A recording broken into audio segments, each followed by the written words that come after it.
Patreon और अन्य माध्यमों से नेशनल दस्तक का सहयोग करने वाले सभी दर्शकों का बहुत बहुत शुक्रिया। आपके सहयोग से ही बहुजन मीडिया को नई ऊंचाई मिल रही है और मनोबल और अधिक बढ़ रहा है। आशा है आगे भी आप हमें ऐसे ही सपोर्ट करते रहेंगे। धन्यवाद।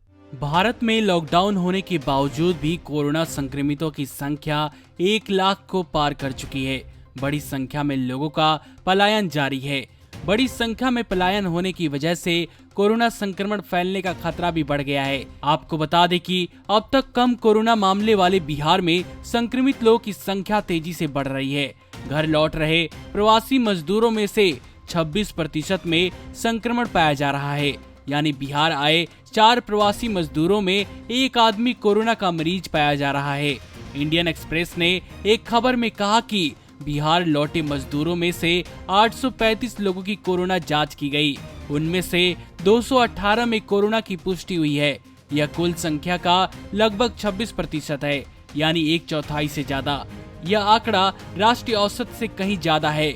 उसी तरह देश के बाकी राज्यों में भी कोरोना के संक्रमण में तेजी के साथ बढ़ोतरी हो रही है। हालांकि बिहार में यह संख्या अधिक है।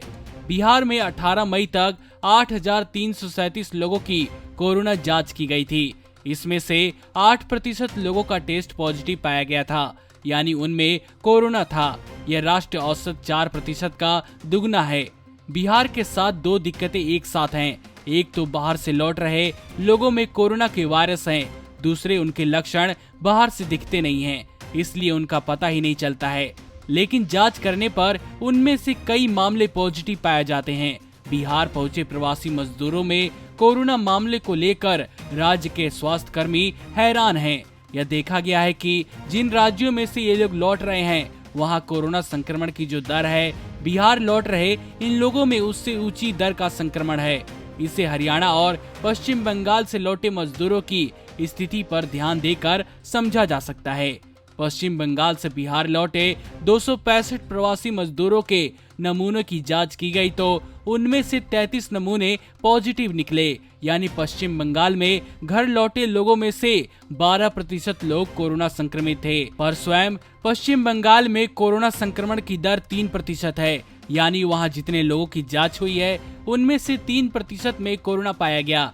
इसी तरह हरियाणा से बिहार लौटे प्रवासी मजदूरों के 390 नमूनों में से 36 में कोरोना संक्रमण पाया गया। यह 9% हुआ, जबकि खुद हरियाणा में संक्रमण की दर 1.16% है। आपको बता दें कि 2 हफ्ते पहले यानी 4 मई तक बिहार में प्रति 10 लाख व्यक्ति 267 कोरोना जांच हुई थी, तो उत्तर प्रदेश में यह संख्या 429 थी। मध्य प्रदेश में प्रति 10,642 लोगों की कोरोना जांच की गई थी। प्रति 10 लाख लोगों पर हुई जांच कोरोना की लड़ाई में अहम है, क्योंकि इससे जनसंख्या के हिसाब से जांच का पता चलता है। इससे समझ सकते हैं कि महाराष्ट्र में सबसे ज्यादा टेस्ट हुए, लेकिन दिल्ली में प्रति 10 लाख व्यक्ति पर जांच सबसे अधिक हुई है। विश्व स्वास्थ्य संगठन सरकारों से अनुरोध कर रहा है कि इस महामारी को रोकने का सबसे कारगर तरीका अधिक से अधिक लोगों का कोरोना जांच करना है, जिससे कोरोना पॉजिटिव लोगों को अलग थलग कर इस महामारी को पब्लिक ट्रांसमिशन से रोका जा सके। लेकिन बिहार के संदर्भ में यह बात अधिक मायने नहीं रखती, क्योंकि 10 करोड़ से अधिक जनसंख्या वाले राज्य में अब तक केवल 5 कोरोना टेस्टिंग केंद्र बनाए गए हैं। बिहार की स्थिति नाजुक इसलिए भी है कि वहाँ जांच केंद्र कम है। बिहार की सरकार इस स्थिति को संभालने में एकदम असमर्थ है। नमस्कार। नेशनल दस्तक अपनी आर्थिक जरूरतों को पूरा करने के लिए अपनी ऑडियंस पर निर्भर है।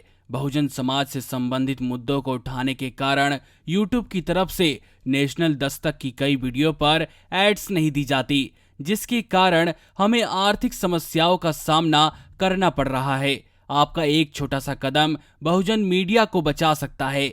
आपके सहयोग और सहायता के कारण ही हमने अभी तक यह मुकाम हासिल किया है।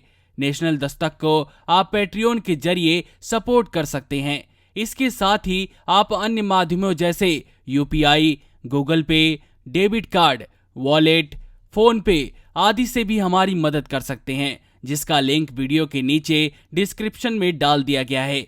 पैट्रियन पर आप हमें प्रतिमाह $2 यानी 140 रुपए प्रति माह से हमारे साथ जुड़ सकते हैं। दूसरे माध्यमों में राशि की कोई सीमा नहीं है।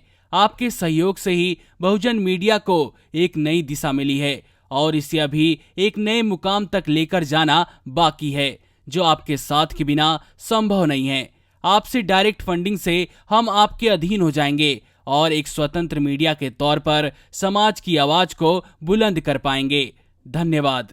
नेशनल दस्तक को देखने वालों से अपील है कि वह नेशनल दस्तक के सपोर्टर फॉर्म को भरें ताकि हम सीधे आपसे जुड़ सके। नेशनल दस्तक की आपसे गुजारिश है कि अगर इसको बचाना चाहते हैं तो नेशनल दस्तक को सब्सक्राइब करने के लिए रेड कलर के सब्सक्राइब बटन को दबाएं, फिर बेल आइकन की घंटी दबाएं।